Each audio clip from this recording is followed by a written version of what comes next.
Merci d'être avec nous par ce temps un petit peu frisqué. Ça va quand même? Vous tenez le coup? Voilà, c'est le deuxième plateau donc, de ce Café des libraires qui, comme son nom l'indique, est animé par des libraires. Je ne suis que votre hôtesse, mais je suis ravie de participer au Festival de Vincennes auquel je participe depuis sa création. Il faut bien le dire. Voilà, alors, ce plateau s'intitule l'Odyssée de la mémoire. Je rappelle quand même juste à tous que ce ne sont pas vraiment des débats à thème que nous faisons sur ce plateau. On essaye de rentrer un peu plus précisément dans le livre de chaque auteur présent. Et je suis heureuse d'accueillir Morgane Steinmetz, que j'ai déjà eu l'occasion de rencontrer il y a 2 ans, qui est libraire à l'Utopie. L'Utopie qui se trouve dans le 11e à Paris. À Nation, oui. Voilà, c'est ça. Et qui va donc interviewer pour nous Cristina Comencini, qui est juste à côté d'elle, qui traduit de l'italien par Béatrice Robert-Boissier et qui va nous parler de son livre Hors champ, paru chez Stock. À côté de moi, il y a Antoine Wauters. On dit Wauters? Non, dites-moi comme vous voulez, vous. En Belgique, on dit Wauters. Alors, Wauters, Antoine Wauters, qui est donc belge, comme il vient de vous le dire, et qui va nous parler de son livre Le plus court chemin, paru chez Verdier en août 2023. Et puis, à côté de Margaret Donham, qui va le traduire, qui va l'interpréter, Justine Torres, qui va nous parler de Blackouts, paru aux éditions de l'Olivier en août dernier et traduit par Laetitia Deveau. Voilà. Eh bien, à toi, Morgane. Bonjour à tous et à toutes, bonjour à vous. Je suis très, très contente d'être là encore cette année pour parler de 3 romans qui, a priori, ont vraiment pris des directions différentes, mais j'ai essayé de tirer un fil commun. Et je vais vous interroger chacun sur 3 thèmes qui m'ont semblé réunir un petit peu vos textes. Mais pour commencer, peut-être que je vais dire quelques mots des livres dont on va parler. Alors, Hors champ, votre livre, Cristina Comencini, c'est un livre entre réalité et fiction dans lequel vous évoquez le destin de 4 femmes. 4 destins qui vont se heurter à l'histoire dans 4 régions du monde différentes. Et au milieu de tout ça, il y a votre voix qui évoque des choses assez personnelles, qui raconte votre vie en filigrane. On aura l'occasion de revenir un petit peu sur cette double narration. Oui. Je m'aperçois qu'on n'a pas présenté Cristina. Ah bon. Je vais le faire quand même. Vous êtes née à Rome, vous êtes écrivaine et journaliste. Vous avez travaillé Non, pas journaliste. Vous l'avez jamais été? Eh ben, non. Vous avez un micro. Chacun un micro. Oui. Parce que sinon, après, c'est difficile pour la personne qui s'occupe oui, du j'ai son. écrit des petites choses des tribunes, mais je ne suis pas journaliste de profession. D'accord. Donc, alors, si vous m'arrêtez, donc si je dis des choses fausses, hein, nous, on fait à partir de ce qu'on nous donne. Hein. Vous avez d'abord travaillé avec votre père, Luigi Comencini, en tant que co-scénariste, avant de réaliser vos propres films. Vous avez écrit 11 romans, dont 4 amours, parus chez Stock en 2020, prix Marco Polo. Et puis L'autre femme aussi, paru en 2022, toujours chez Stock, dans la collection La Cosmopolite. Comme celui-ci qui vient tout juste de paraître et qui porte, je trouve, un titre cinématographique, Hors champ, donc, hein, qui va nous faire découvrir 4 pays, 4 époques, 4 femmes, voilà. Mais ça, tu vas en parler. Je présente tout le monde, comme ça, ce sera fait comme tu veux, Morgane. Voilà. Ensuite, donc Justine Torres, est née dans l'État de New York, a publié des textes dans la revue Granta, belle revue, et dans le New Yorker. Vie animale, son premier roman a été une révélation littéraire auprès des critiques et du public. Et celui dont nous parlons aujourd'hui, Blackouts, a été lauréat du National Book Award. Voilà, et on va le découvrir tout à l'heure. Et je rappelle qu'il a été traduit par Laetitia Deveau. C'est toujours important de parler des traducteurs, bien sûr. Et puis, Antoine Wauters, il est né à Liège. Il a reçu le prix... Oui. Maintenant, je ne sais plus dire Vepler. Non, c'est à la belge. En France, on dit Vepler. Du coup, je me perds dans les W. et le prix du livre inter pour Mammouth ou la montée des eaux. Voilà, et donc aujourd'hui, on va découvrir le plus court chemin. Le plus court chemin, on y va. Le plus court chemin, c'est un roman sous forme de fragments dans lequel vous évoquez des morceaux de votre enfance et vous interrogez un petit peu votre rapport à l'écriture aujourd'hui aussi et ce qui vous a amené là où vous êtes aujourd'hui et comment l'enfant que vous étiez a amené à l'écrivain que vous êtes aujourd'hui. Donc on aura pareil l'occasion de revenir là-dessus et je voulais juste dire un mot sur Blackout pour présenter un petit peu le livre. Qui est un roman assez hybride dans lequel on retrouve des photos, des archives un peu tronquées, et puis en fil narratif, une discussion entre deux personnages, un jeune homme qui est appelé Néné par le personnage avec lequel il discute, qui est Juan, un homme beaucoup plus vieux, une discussion qui a lieu dans le palais dont on ne sait pas grand-chose finalement. Voilà, très énigmatique, mais voilà, vous nous en direz un petit peu plus sur tous ces mystères. Donc le café s'intitule l'Odyssée de la mémoire et c'est quand même un thème qui parcourt chacun de vos romans. Donc moi j'ai voulu vous interroger sur quel matériau littéraire ça représentait pour vous, la mémoire, comment vous vous en saisissez. Et peut-être là-dessus on peut commencer avec vous, Christina. Comment vos héroïnes se sont-elles imposées à vous parce que vous avez un rapport assez particulier à elles. C'est des héroïnes qui sont nées de votre esprit et qui vous ont vraiment marqué, qui se sont imposées à vous, on peut dire ça comme ça. Est-ce que vous pouvez nous raconter un petit peu ? Bonjour. Je conçois maintenant, parce que le thème de cette rencontre est intéressant pour ce qui regarde mon livre, parce que là, je parle d'une mémoire qui est dans une généalogie très lointaine, puisque la première de mes héroïnes normales, je les appelle comme ça, des femmes normales et exemplaires, et elle vit pendant la Commune. Donc, je suis allée chercher très loin. C'est-à-dire que je pense que j'ai eu cette idée que moi, je suis faite de toutes ces femmes. Donc, ma mémoire, elle ne c'est pas seulement ma mémoire de ma vie, mais je voulais reconstituer une mémoire collective qui m'a fabriquée. Et c'est pour ça aussi que j'ai peut-être choisi ces 4 révolutions qui, dans mon histoire, sont très marquantes, parce que la Commune, ça a été la première révolution, disons, socialiste, si on veut.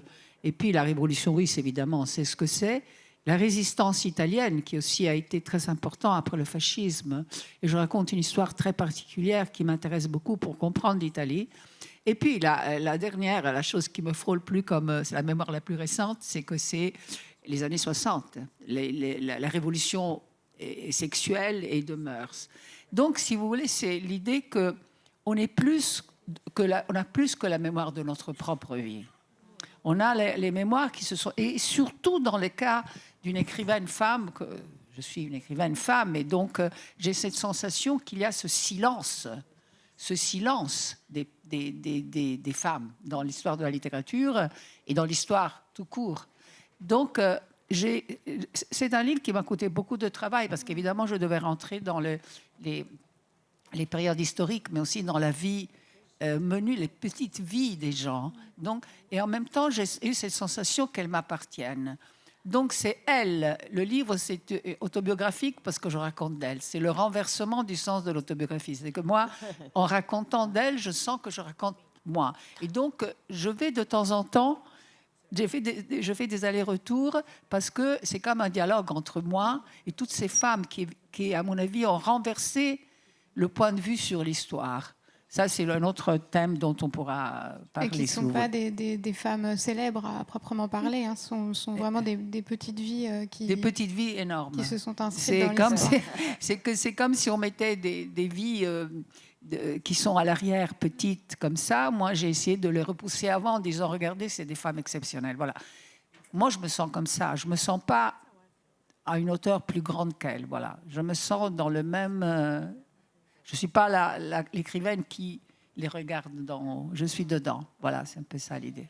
Mais vous avez même un procédé assez particulier pour présenter chacune d'elles, puisque c'est comme des flashs dans le récit qui s'imposent à la narratrice, qui est vous donc, et l'impression d'avoir vécu dans leur corps même ces révolutions. Et est-ce que c'est vraiment ce qui vous est arrivé ou c'est juste un procédé narratif ?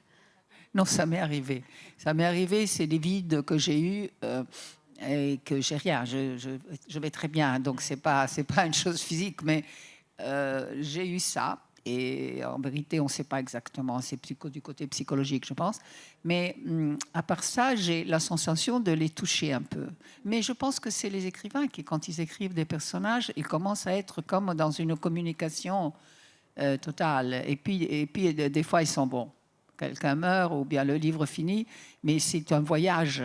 Moi, je pense toujours, je l'ai déjà dit un peu dans ces rencontres, que l'écrivain est comme le lecteur. C'est-à-dire qu'il découvre son livre en l'écrivant page après page, comme le fera le lecteur. Donc, oui, ils sont venus me voir, ils sont venus me trouver, mais aussi parce que j'avais fait toutes ces recherches. Et donc, il y avait, à un certain moment, mon ex-mari me demande « Mais comment tu peux te mettre dans la position d'une cocotte du 19e ?» Premièrement, il sous-évalue la cocotte qui est dans chaque femme, disons. Mais à part ça, je pense que c'est ça J'adore le fait qu'en étant différentes, on est dans le même arbre généalogique.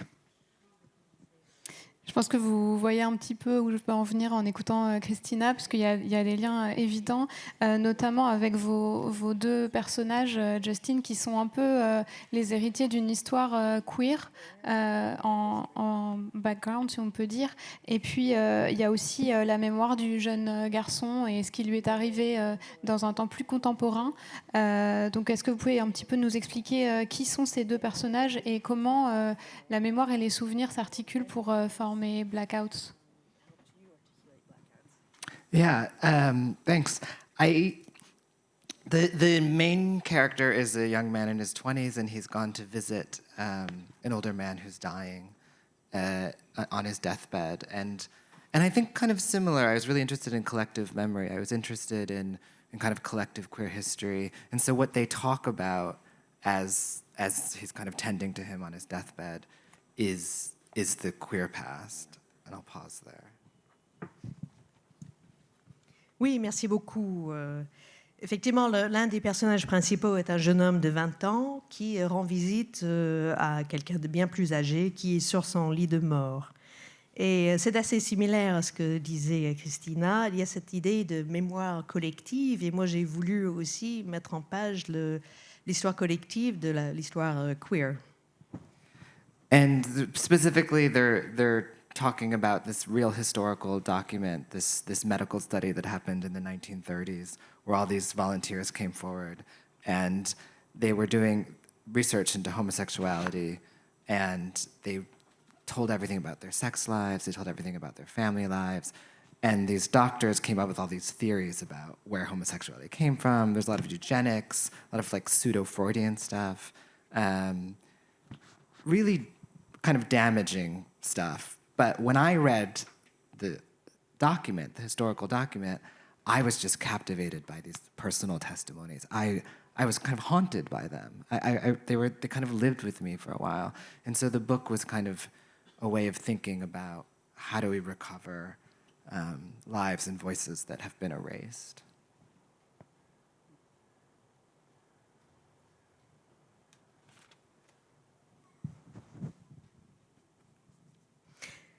Et plus spécifiquement, en fait, ils parlent d'un document qu'ils ont découvert. C'est une étude médicale qui date des années 1930 et il s'agit de recherches sur l'homosexualité. Et ils ont trouvé ce sont des médecins qui essaient de comprendre d'où vient l'homosexualité. Et c'est assez freudien, c'est assez glauque et c'est assez nuisible pour les personnes concernées. Mais lorsque moi j'ai lu ce document, j'ai été absolument captivée par tous ces témoignages. J'étais habitée par le document. Et alors j'ai commencé à réfléchir à comment est-ce qu'on peut retrouver les vies et les voix des personnes disparues. Ok, donc il y a à nouveau une notion d'héritage. Comme Nadia, on est un peu en position d'hériter d'une histoire commune, comme vous l'avez dit, et vous avez choisi de l'incarner, cette histoire, à travers un personnage âgé, un personnage plus jeune qui se fait le réceptacle en fait de cette histoire, Est-ce que vous vous percevez un petit peu comme un moyen de transmission pour les générations plus jeunes, pour qu'on n'oublie pas en fait ce qui s'est passé dans l'histoire queer? Yeah, I mean, I think that when you're queer, you actively have to go out in search of these kind of intergenerational moments and getting these stories, right? It's not like you have your grandparents to tell you the stories of your culture and your people, and so these kind of exchanges, these intergenerational dialogues, are incredibly important. And this is a queer history that goes back to antiquity. It goes back to Socrates, right? I mean, this is Socratic dialogue. Oui, tout à fait. Et quand on est homosexuel, il faut aller chercher l'histoire. Il faut on n'a pas accès à l'intergénérationnalité. On ne peut pas discuter de ses parents de l'histoire des homosexuels, alors que c'est extrêmement important d'avoir ce dialogue. Et dialogue qui remonte jusqu'à l'Antiquité. Finalement, c'est socratique. Je crois que vous voyez un petit peu venir Antoine Waters pour votre roman. Il y a également une question de génération, sauf qu'à vous deux, vous incarnez les deux générations présentes dans votre roman, entourées évidemment de vos parents, de vos grands-parents et de tous ceux qui ont côtoyé votre enfance. Comment vous êtes saisi un petit peu de toute cette matière mémorielle pour le plus court chemin? Mais en réalité, c'est pas un roman. C'est la première fois que j'écris un livre qui, dans la mesure du possible, parle de ce que je suis, de l'enfant que j'ai été et de ce que je suis aujourd'hui, et de comment mon enfance a façonné peut-être l'écrivain que je suis devenu, et comment l'écrivain m'a permis de vivre un certain nombre de choses. Mais l'écriture, c'est aussi un filtre. Ça nous permet d'engranger toutes ces voix, ces mémoires cachées, invisibles, dont Justine et Christina parlent. Mais l'écriture, c'est aussi une manière formidable de ne pas vivre. Parce que toutes les heures qu'on passe assis à son bureau, essayer de faire revivre ce qui n'est pas visible, être dans cette communication invisible des silences, c'est du temps qu'on ne passe pas à se développer soi, à écouter les autres. Je parle ici de nos proches. Bref. À 40 ans, je me suis dit que j'allais revenir vivre et m'installer dans le village où j'ai grandi et essayer de me regarder droit dans les yeux et d'essayer de faire le point. Quels sont ces lieux qui m'ont vu naître? Quels sont les gens qui m'ont entouré? Qu'est-ce que je leur dois? Et comment leur rendre hommage? Dans les fictions que j'avais écrites jusque-là, j'étais plutôt dans une perspective parfois... presque vengeresse. L'idée était de réparer des choses qui avaient été cassées ou des choses qui ne m'avaient pas été données. Et ici, je me suis dit, il est temps de dire aussi à ces personnes-là que tu les aimes et que tu leur dois des choses. Voilà. Oui, je voulais juste dire, par exemple, page 157, on découvre Mémé, on découvre Nénène, on découvre Papou. Il y a vraiment des moments de grande tendresse. Et puis aussi ce que vous avez écrit sur l'écriture. À un moment, vous dites que vous écrivez, je retrouve la page... pour ne pas, quand vous faisiez de l'asthme, voilà, je cherche la bonne page. Vous voyez ce que je veux dire? J'ai oublié, le je lieu. sais plus si c'est moi qui ai écrit ce livre. Attendez, je me demande aussi du coup. Non. Je vais retrouver la page. Pardon, 61, je l'avais tout de suite. Voilà. Ce que vous écrivez, vous dites, pendant des années, j'ai écrit pour fuir ce qui me donnait de l'asthme. Je n'aimais pas ce que le monde semblait attendre de moi et l'écriture était comme un refus. À présent, les mots m'ont réconcilié avec lui. Grâce à eux, je me penche sur ce qui m'entoure, du bois chablis, une ronce petit mûrier. La vie et l'écriture n'ont jamais été aussi proches. C'est beau, non? Merci, parce que vous venez de parler de ce que j'essayais peut-être laborieusement de dire avant. Un écrivain... La question, c'est est-ce qu'un écrivain peut écrire et vivre en même temps? Bien écrire et bien vivre en même temps? Moi, ma réponse a toujours été non. Quand j'écrivais, je ne vivais pas, et quand je vivais, Et là, pour la première fois, ce livre, c'est le trait d'union entre ces deux choses qui sont importantes, et j'aurais tendance à dire maintenant que la vie m'importe plus que l'écriture. Signe que je deviens sage. Donc l'écriture comme une enquête, parfois historique, mais aussi une enquête sur chacun de vous dans les trois romans. on a la première, je dis roman, je suis désolée, c'est un raccourci. On a la première personne du singulier, donc vous incarnez vraiment, c'est une forme de prise de risque. Je voudrais commencer par Blackout, Justin Torres cette fois-ci. Le personnage Néné, il a énormément de points communs avec vous. Vous avez essayé un peu de brouiller les pistes. Il y a une postface qui explique que peut-être c'est vous, peut-être c'est pas vous, et finalement quelle importance ça a. Mais est-ce que vous pouvez nous dire un petit peu ce qu'il y a de vous dans ce récit? Yeah, there's quite a lot of me in the narrative, but I'm not going to say which parts. I think that with my first book, it was a very personal, very kind of autobiographical book, and I realized that no matter what I wrote for my next book, I was going to have this question. People were going to be curious, and so I had a lot of fun kind of blurring fact and fiction and what was me and what wasn't me, and kind of teasing the reader a little bit. And yeah, that's all I'm going to say. Pardon. Oui, il y a effectivement beaucoup de moi dans ce livre, mais je ne vais pas vous dire dans quelle partie. Mon premier livre était vraiment autobiographique, et je me suis rendu compte qu'avec ce deuxième, de toute façon, on allait me poser la question, et du coup, j'ai décidé de jouer avec ça, de brouiller un peu les pistes et de jouer avec le lecteur. Au-delà des éléments biographiques, il y a aussi un lien aux textes qui vous ont plu. Il y a des hommages aux auteurs qui vous ont marqué. Donc, au-delà de ce narrateur qui s'incarne à la première personne, vous avez mis énormément de références personnelles dans ce récit. Est-ce que vous voulez nous en dire un peu plus? Yeah, I mean, the book is Juan, the elder character, is incredibly erudite. He's read everything, and the book itself kind of pays homage to some of my favorite books.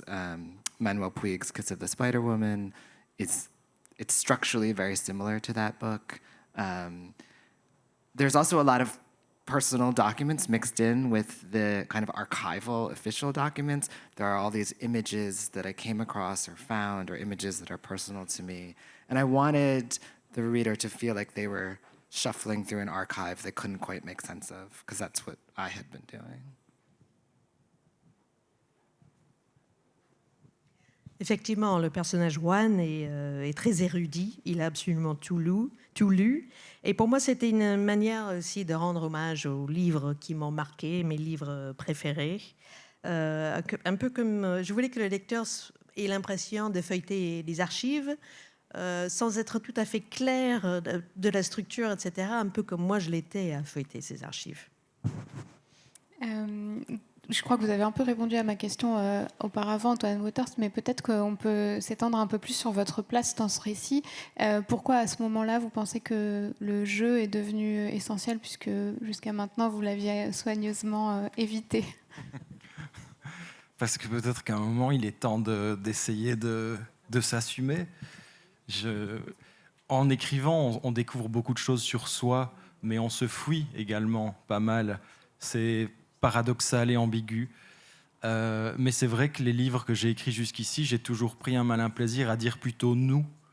Par exemple, dans le Musée des contradictions, ce sont des discours où ce sont que des collectifs qui s'expriment. Et dans d'autres... Et le temps passant, je m'aperçois que j'ai cette envie peut-être d'essayer d'être dans un processus de pacification avec moi-même. C'est très personnel, hein, mais dire « je » n'a jamais été simple pour moi. Et je pense que si j'ai décidé d'écrire, c'était aussi pour ça. Parce que pour moi, l'identité, c'est quelque chose de très éclaté. Je me vis très souvent comme un fantôme, c'est-à-dire quelqu'un qui se trouve dans des lieux et qui est là pour éponger, entendre les voix, comme Christina le disait, faire revivre aussi des choses qui ne sont plus là. Un corps d'écrivain, c'est un corps à la fois très peuplé et très vide. Et donc ce corps très peuplé et très vide, je me suis dit, il faudrait quand même que tu puisses le connecter à quelque chose d'un peu tangible, un peu concret.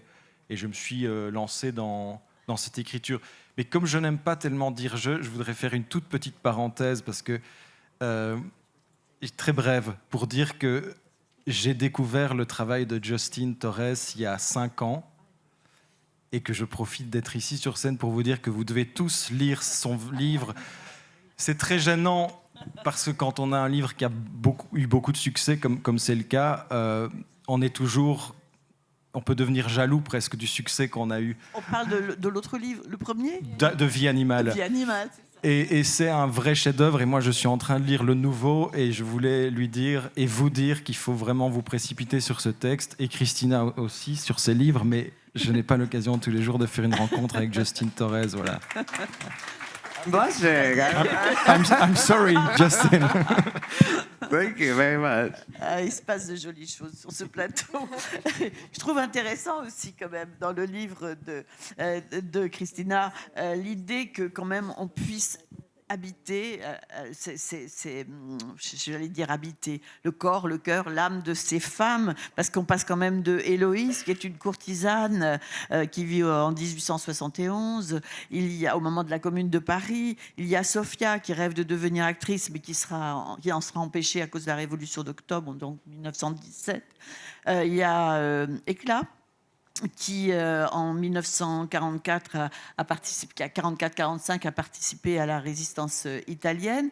Et puis il y a Sheila à Londres dans les années 60. Alors c'est sûr que tout cet héritage, s'il nous habite, on est vraiment très riche. Oui, c'est extrêmement romanesque. Le mot riche est le mot juste. Mais je veux dire une chose, parce que c'est bien, on découvre, comme justement il l'a dit, on découvre nos collègues. Parce que c'est bien ça. Alors, quand il a dit que les homosexuels n'ont pas une généalogie quelque part, ils l'ont, mais elle n'est pas écrite, je dis que les femmes aussi. Et donc ça, c'est un point commun. Et c'est intéressant parce que c'est venu comme ça tout à coup. Et l'autre chose, c'est que le fait de ne pas être je tout seul, c'est exactement le début de mon livre. Parce que moi, j'ai eu des pertes de mémoire. On parle de mémoire. Moi, j'ai eu 4 épisodes de perte totale de mémoire temporaire. Et la chose, évidemment, c'était je n'ai rien, je vais très bien, mais la chose qui m'a fait réfléchir, c'est que dans ces moments où je perdais le je, c'est-à-dire que je n'étais pendant 2 minutes, ça durait, 2 minutes. Il y a mon compagnon qui était là, donc il peut vous dire combien ça durait, mais pas beaucoup, mais ça me semblait un voyage gigantesque. Parce que tout à coup, je n'étais plus je. Et je veux vous dire que ça a été un grand soulagement. Parce que tout à coup, j'ai été remplie de ces vies, de tant dans mon cas, des femmes, mais j'aurais pu même être habitée par la vie d'un homme. Je ne fais pas, je veux dire, l'écrivain, il peut être tout. Et ces 4 femmes m'ont rendu moi-même. Donc, c'est pour ça que je dis parler de soi-même, c'est parler d'autres qui sont soi-même. Et dans ce cas, mon roman, il renverse ça. Tout à coup, ces femmes sont moi-même. Je les reconnais. La Coquante, on en a déjà parlé. Mais Sophia, elle reste enceinte pendant la Révolution. Parce que les femmes restaient enceintes toujours. Pendant les guerres, les révolutions. On ne dit pas dans les livres d'histoire tout ça, mais c'est une histoire qui... Le problème, c'est comment le faire naître pendant les journées plus chaudes de la prise du palais d'hiver et tout ça. Et elle sent qu'elle doit rester... Elle est avec 2 hommes qui sont... dont un... c'est Eisenstein, c'est le grand metteur en scène, donc sa vie est fantastique. Donc, elle essaye de comprendre comment tout bouge, mais moi, j'ai quelqu'un qui bouge aussi. Donc, cette idée de la lenteur du point de vue de ces femmes par rapport à l'accélération de l'histoire, et en même temps, cette lenteur permet à elles de voir quelque chose qui n'était pas vu, qui avant n'était pas vu, parce que ça excluait quand même le 50% de l'humanité, si on veut. Et donc, c'était pas ce petit point de vue, apparemment, m'a fait voir beaucoup de choses, même dans l'histoire italienne, parce que tout à coup, là, cette ouvrière presque analphabète comprend des choses qu'elle a autour, en les vivant, plus que les gens qui sont partisans d'un côté et de l'autre. Donc, c'est un point de vue que je pense, j'espère avoir rendu à l'histoire. Voilà. Oui, et puis en contrepoint, il y a ce qu'elles vous font découvrir sur vous. C'est ce qu'évoquait un peu Antoine Waters. C'est une façon aussi de vous révéler, vous, et de vous interroger sur des épisodes marquants de votre vie sans nécessairement suivre la chronologie, mais à chaque personnage, vous revenez sur des épisodes à vous. C'est une vraie mise à nu, là aussi, en fait. Oui, disons que J'ai eu le courage, disons, de parler de ma vie plus intime biographiquement parce que c'est elle qui me parlait de moi. Donc, j'ai renversé le paradigme, c'est-à-dire que c'est elles qui m'ont rendu moi-même. Et donc, c'est un dialogue. C'est tellement un dialogue qu'à la fin, la dernière, elle me dit « tais-toi, je parle moi directement, je n'ai pas besoin de toi ». Et c'est ça qui arrive dans la dernière. Donc oui, c'est une autobiographie renversée. Et je pense que ça m'a permis de me raconter sans avoir cette oppression du jeu, mais en le rendant plus libre parce qu'il était dans d'autres. Oui, c'est une question qui s'incarne aussi dans chacun de vos textes par la forme qu'ils prennent. Je pense que vous êtes tous les trois très libres sur la forme comme sur le fond. Et je voudrais vraiment qu'on parle peut-être de votre roman d'abord, Antoine Waters, parce que vous avez déjà travaillé un petit peu sur la forme libre avec Mahmoud ou La montée des eaux. Et là, vous avez choisi une forme très fragmentaire. Peut-être que vous pouvez montrer, Maët, pour incarner ces souvenirs. Est-ce que c'est quelque chose qui s'est imposé directement ou c'est vraiment un travail un petit peu plus approfondi, puisque c'est vraiment comme des sortes de flashbacks à chaque fois? J'avais beaucoup plus de textes, ils étaient tous beaucoup plus longs. Et puis je me suis rendu compte que le bonheur n'est pas bavard. Et que donc, comme j'essayais de retrouver un peu cet ancrage, cette paix dont je parlais tout à l'heure, l'idée c'était d'enlever. D'enlever d'une part pour que les choses soient les plus justes possibles, sans blabla. Et puis aussi le fait d'enlever permettait, comme le livre est conçu comme un ensemble de fragments, de laisser aux lecteurs et aux lectrices de la place pour qu'émergent éventuellement des souvenirs propres à leur enfance à eux. Donc je crois que quand on essaye d'être trop sincère ou de trop en dire sur soi, on ferme le propos, donc j'ai enlevé. Et voilà, je l'ai construit comme un jeu de pistes. Parce que je suis quelqu'un de très joueur, trop joueur sans doute. Et pour moi, l'écriture doit rester quelque chose qui est joyeux, généreux et qui est un amusement. Alors, tout n'est pas joyeux dans le livre, on est bien d'accord et je crois qu'on l'a compris. Mais je veux que l'acte soit un partage et qu'il y ait une place pour l'autre. Et le processus d'écriture, c'était plus facile de vous immerger dans cette forme-là ou C'était ultra facile d'écrire ce livre. D'ailleurs, pour moi, c'est même pas un livre. J'étais dans le village où j'ai grandi avec même pas un cahier, des feuilles volantes. J'écrivais ce qui avait disparu, à quel point le béton avait pris une place dominante. Et puis je voyais les vieilles dames que j'avais connues enfant, mais comme leurs fantômes aux fenêtres, cachés derrière les pots de géranium, qui sont la fleur nationale belge. Et je les voyais revivre et j'essayais d'écrire, de consigner tout ça, mais vraiment sans visée littéraire, simplement de moi à moi, me dire, tiens, c'est de là que tu viens, et c'est peut-être ou ce vieil oncle qui vivait caché derrière sa tasse de café, constellée de saleté, et qui était mutique, que j'ai jamais entendu parler, et je me suis dit, ben, écrire, c'est peut-être aussi faire ça. Il y a même une liste de courses de mémé que maman avait conservée. Oui. Mais il y a vraiment, c'est très touchant, très touchant. Merci beaucoup. Dans votre texte aussi, Justine, on l'a un petit peu évoqué, il y a énormément de matières différentes, si on peut dire. Comment vous les avez choisies? Il y a à la fois des photos, il y a des extraits donc, de l'étude que vous avez évoquée tout à l'heure, qui sont un petit peu tronqués. Je ne sais pas si on le verra. Et puis, il y a même parfois dans le processus narratif des deux écrivains des subtilités. Quelquefois, ils parlent de leurs souvenirs sous la forme d'un film ou d'un roman à l'envers, dont on lit l'histoire, le dénouement avant le début en 4 chapitres. Ça a dû vous demander beaucoup de travail d'agencer un petit peu toute cette matière romanesque. Yeah. I kind of feel like I shouldn't say anything because I feel like Antoine just did such a great job. I could just ruin it. I think that working in assemblage is incredibly difficult because the book doesn't really have a plot per se. It's just two men in a room together talking, and there are all these fragments, and And when you don't have a plot, you've got to think about how to move from one section to the next section and what kind of gets the reader there. I mean, it seems like Antoine's book is written in vignettes and fragments as well, and I think I love that form, and I love to think about how one moment leads to the next through association rather than through some kind of plot or cause.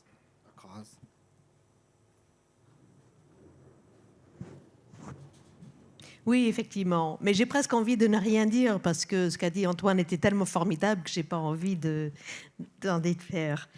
Mais effectivement, l'assemblage est un travail extrêmement difficile. Surtout parce que dans mon livre, il n'y a pas vraiment d'arc narratif. Ce sont juste deux hommes qui se parlent. Alors comment mener le lecteur d'une section à la section suivante? Le livre d'Antoine, c'est comme des vignettes et c'est une forme que j'adore absolument. Parce que toute la question, c'est comment passer d'un moment au suivant lorsqu'il n'y a pas de cet arc narratif.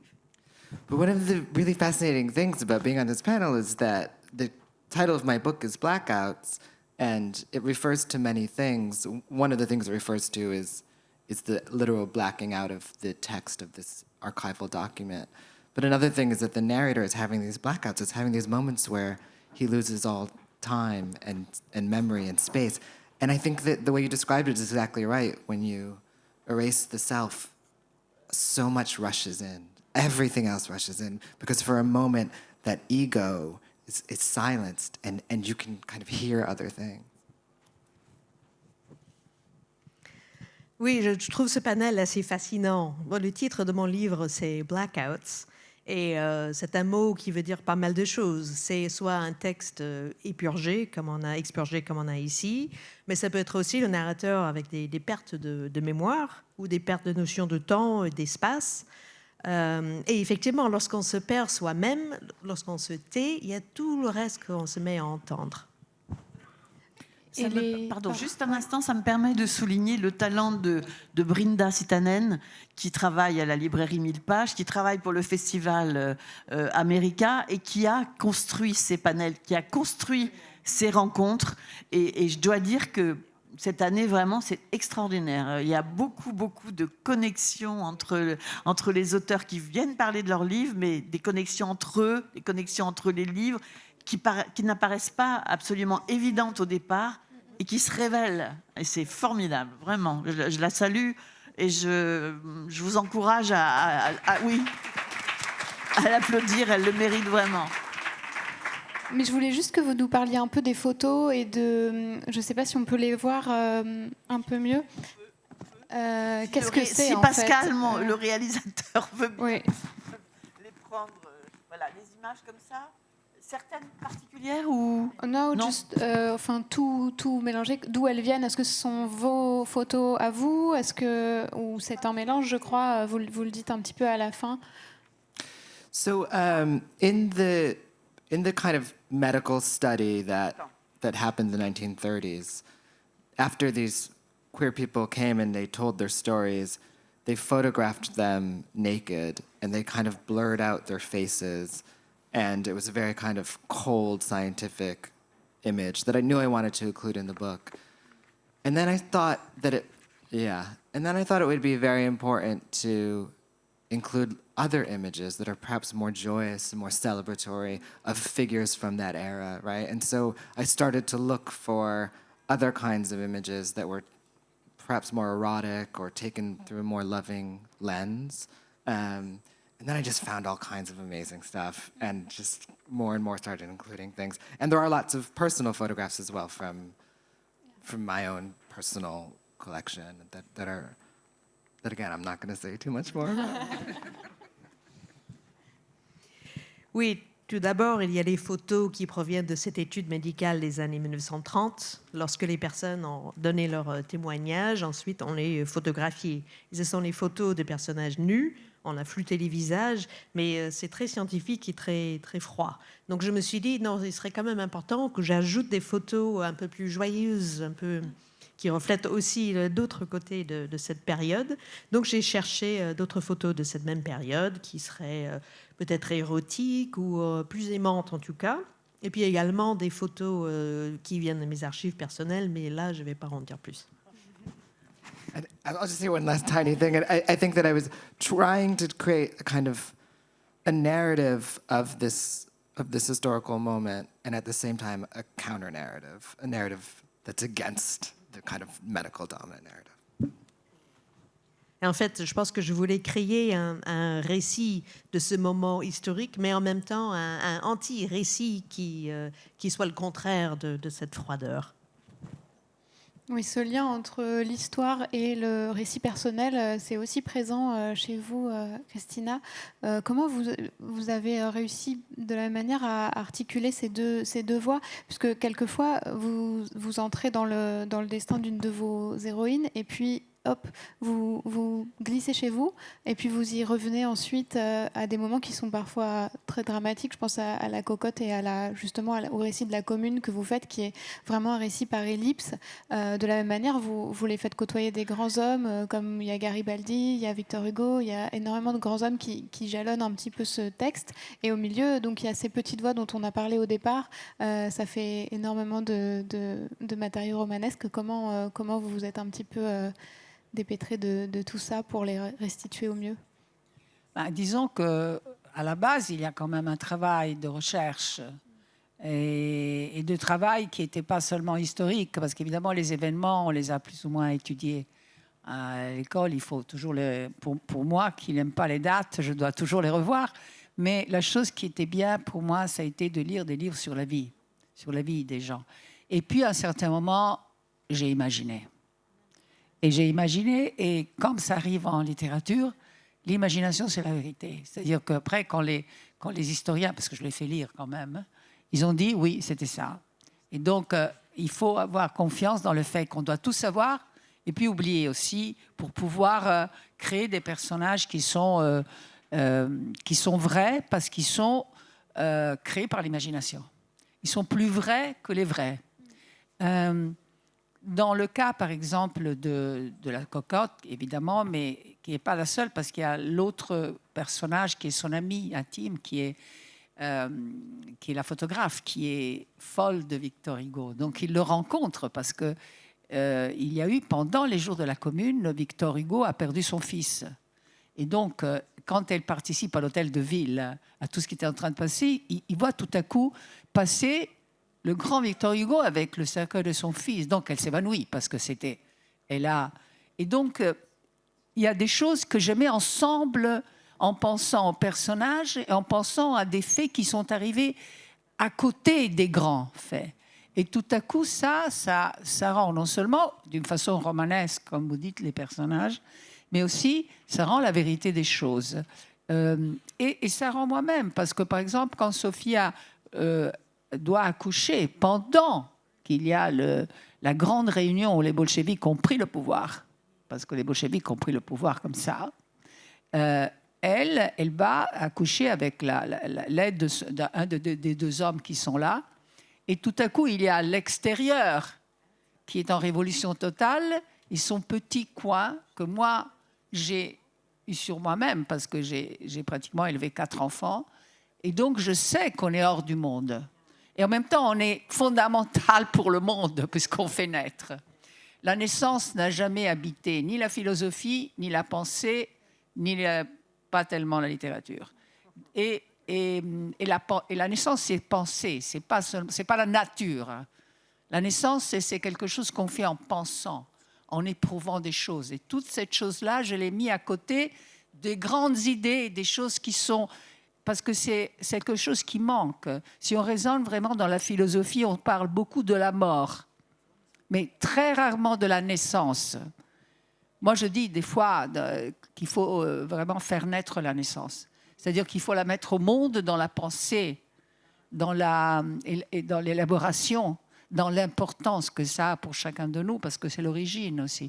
Et donc ça, c'est intéressant, parce que d'un côté, c'est romanesque, mais de l'autre, ça illumine, parce qu'elle voit, par exemple, occuper cette maison par les gens qui viennent de la guerre civile qui commence, et elle commence à entrer en contact avec ces personnes, dont une paysanne qui a accouché elle aussi, elle a perdu le lait par la peur, et elle les allait tous les deux.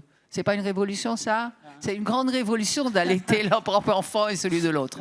Donc, Qu'est-ce que c'est une révolution qui ne tient pas compte de ces faits qui sont si fondamentaux pour tout le monde, même dans ces temps-là? Quelle belle idée, faire naître la naissance. Je crois que tu veux lire. Oui, Voilà. comme on a vu un petit peu ce dont on parlait pour le livre d'Antoine Waters, je voudrais lire un petit fragment de votre roman. Vous dites, page 166, « Les pièces de ma vie se remboîtent avec difficulté, sauf une qui ne va pas avec le reste. Elle fait partie d'un autre puzzle, quelqu'un les a mélangées. Mes enfants le faisaient toujours et il fallait de la patience pour les trier. C'est un fragment d'une histoire qui n'est pas la mienne et qui vient pourtant de moi. Je ferme les yeux en le tenant dans mes mains. Je cherche lentement la scène à laquelle il appartient. Quand je l'aurai trouvé, je mènerai mon enquête et, comme d'habitude, je découvrirai que tout était vrai, plus précis encore que la réalité. » Ça me semblait être une bonne conclusion pour résumer un petit peu votre démarche. Et puis, dans votre roman, Justine, j'ai choisi... Oh, merci. Un autre fragment, même s'il y en a plein, qui fait un peu une sorte de résumé du livre. Donc, un des personnages dit « Comment appelez-vous ça ?» De ce que je comprenais, Juan voulait réaliser un alliage de nos 3 histoires. 1. Le récit de mon arrivée au palais, mes histoires de pute, comme il disait, racontées par bribes, dans l'obscurité, pour le divertir, des histoires que je me surprenais à étirer, car j'avais ce fantasme mégalomaniaque que ça le maintenait en vie, dans cette chambre avec moi, alors que je faisais en sorte de ne jamais prononcer la dernière phrase. 2. L'histoire pour laquelle il m'avait arraché cette promesse, celle de Sex Deviant, l'histoire de Jane Gay, à raconter après la mort de Juan. Mais Néné, promets-moi de tordre le récit, de mentir, d'inventer, de rendre l'inertie malléable. Je te le promets, Juan. Et 3, la dernière histoire, celle de Juan, même s'il ne l'admettrait jamais. Voilà. Donc c'est 3 textes très différents, mais voilà, j'espère que j'ai rendu un petit peu de l'intelligence que vous avez développée dans ces romans. Je vous remercie beaucoup pour ça. C'était très bien. C'était très bien, Morgane. Magnifique. Très, très bien. Et on remercie aussi Margaret Dunham qui a traduit. Et donc je rappelle quand même les